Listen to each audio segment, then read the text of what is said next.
Hey everyone, today I can't even start with my normal intro. The final episode just blew me away completely.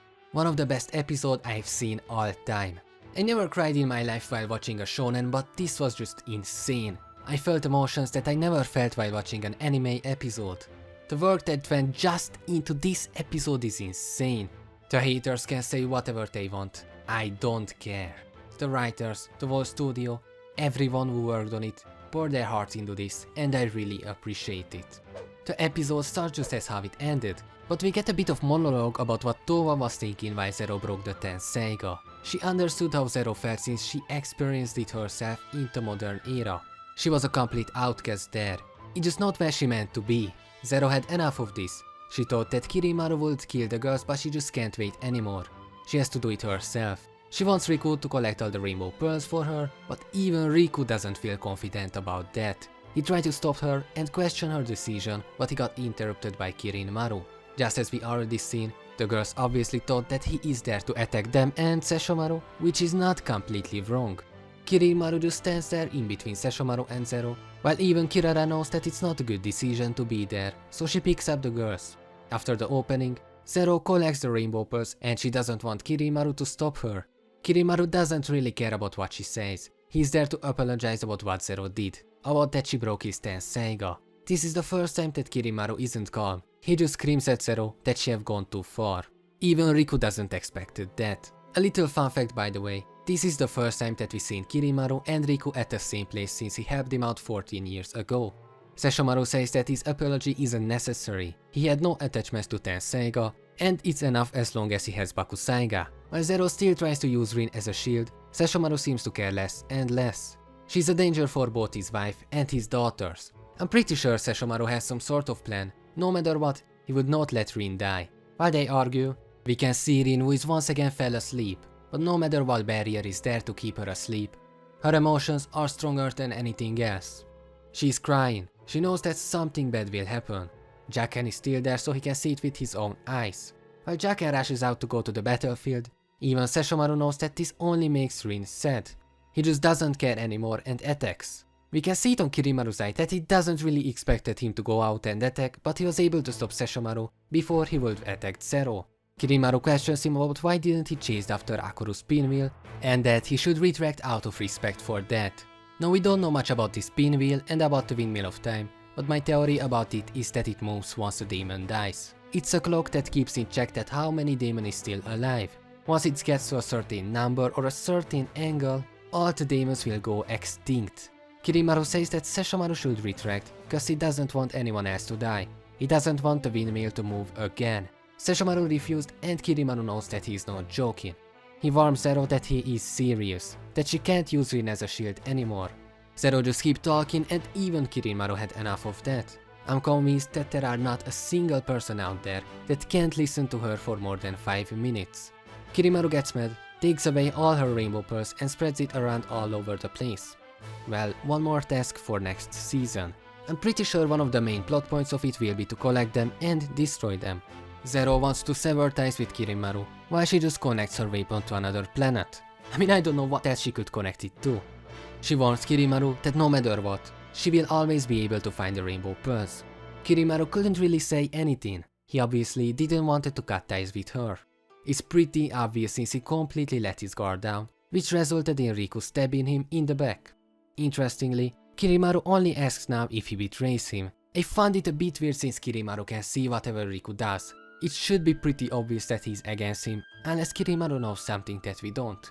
I mean, Kirimaru knows what Riku's intentions are. He understands it much better than we do, so we should just trust whatever Kirimaru thinks. Riku teleports away, probably going after Zero, and leaves the sword inside Kirimaru. The girl doesn't really understand why Riku did that. Towa even wished that she could talk more with Riku. It's just interesting how we can see that Towa still trusts Riku, no matter what he does.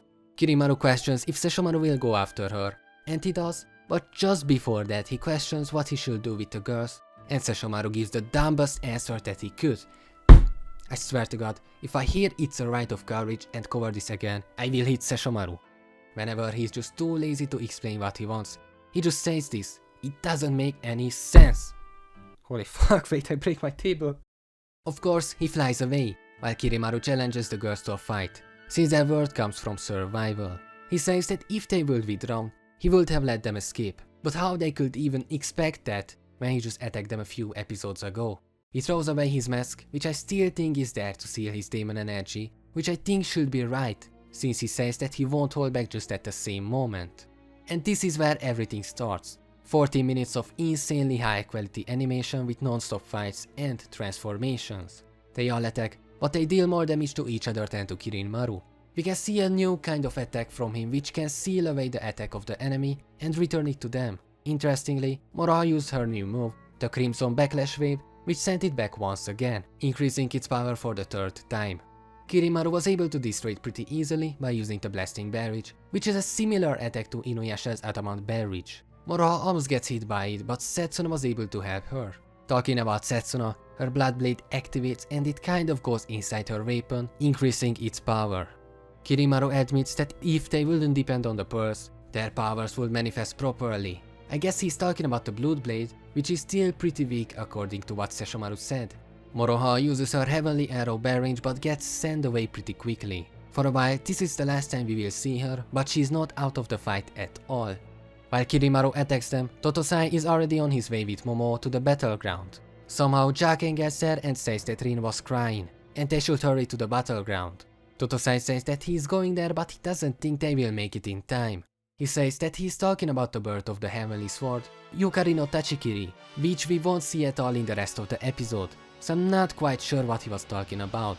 From the summary, it sounded like he is making that sword, but from this, it doesn't seem like that. I have an idea that I will talk about a bit later.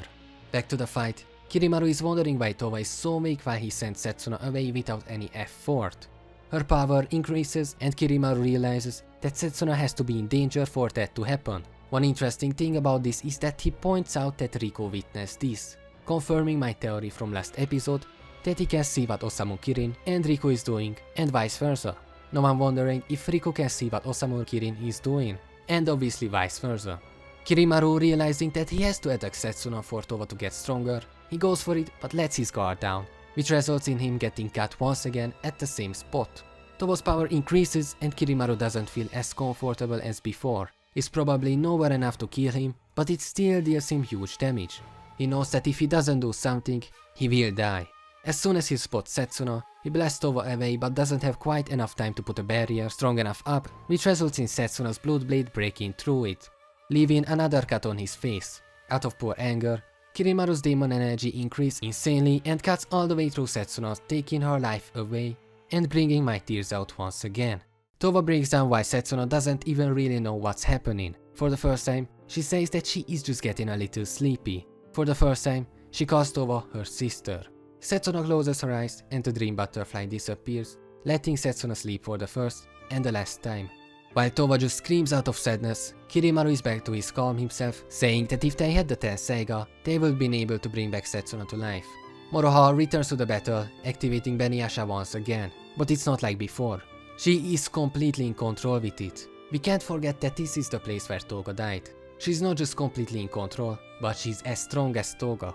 Kirimaru laughs it off, but he soon realizes that she wasn't joking around. It's not just Moroha anymore, it's the true power of Toga. Moroha is not the only one with the insane transformation. Towa turns into her full demon form, which looks even stronger than Moroha. Even Kirimaru backs off. He knows that this might be the end. Towa says that he wants to be the one to avenge Setsuna while she turns into her complete form, which looks really badass. Moroha says that she can't let her have this one. Setsuna was her friend too, so they agree to attack together. Kirimaru boosts his ego with his rank, and he accepts both fights. They attack, and Towa uses the attack that Sesshomaru created, the Azure Dragon Wave. What makes it even stronger, she makes it a twin Azure Dragon Wave, and Moroha uses her usual Crimson Dragon Wave, while Kirimaru also transforms, although it's not his complete beast form.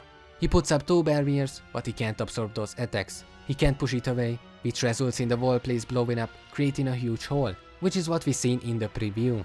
You can just see how strong they are. Towa was able to create a barrier that was just as strong as Kirimaru's. Kirimaru lived through the attack, but they damaged him so insanely that he transformed even more into his beast form. As they attack once again, Kirimaru brings them out of the atmosphere knowing that it will destroy everything. Well, even he was surprised that he's in the middle of nowhere, so I'm not sure how they got there. It was just a random transition. Kirimaru is happy about the fight. This is what he wanted. They attack once again, destroying the moon in one slice. Kirimaru attacks Tova, but she absorbs her power and electrocutes him? I don't know what she did with him inside the dragon. Moroha attacks too, and suddenly everything reverses. In their first fight, they weren't able to damage Kirimaru at all. Now Kirimaru isn't able to damage them. Tova absorbs his demon energy, but it's way too much for her, which results in her whole body letting all the energy out. Moroha tries to help her, not focusing on Kirimaru at all, which results in her demon energy getting absorbed by his attack. Both of them lands where the fight started. Kirimaru is happy about the fight. He didn't have a fight like this since his battle with Toga, which means that despite we never seen it, they had a battle. He is sad that it ended with the death of Setsuna, but he can't wait till they see each other again. He says that he will carve Setsuna's name into her heart, and he will never forget her. Well, technically his face never will. He goes away and it starts raining just at the perfect time. Kirara wakes Moroha up, and she informs Kirara that Setsuna didn't make it. Tova is there next to her, hopelessly crying, but Sesshomaru couldn't leave her like that. He says something to her, but we don't know what. Even the time stops while Sesshomaru gives her the 10th Seiga. Just as we assumed quite a while ago, he asks Tova if he will try using this. She takes it and Sesshomaru disappears. I assume that despite it's broken, unlike Sesshomaru, Tova can still use that sword since she can create her own blade with her demon energy. This is how the final episode of the first season ends, and we get one single frame which confirms that the second season is already in works, and the video that I made yesterday about the leak is true. We don't get a sneak peek or anything from it, but I assume that it will come at the start of the next year.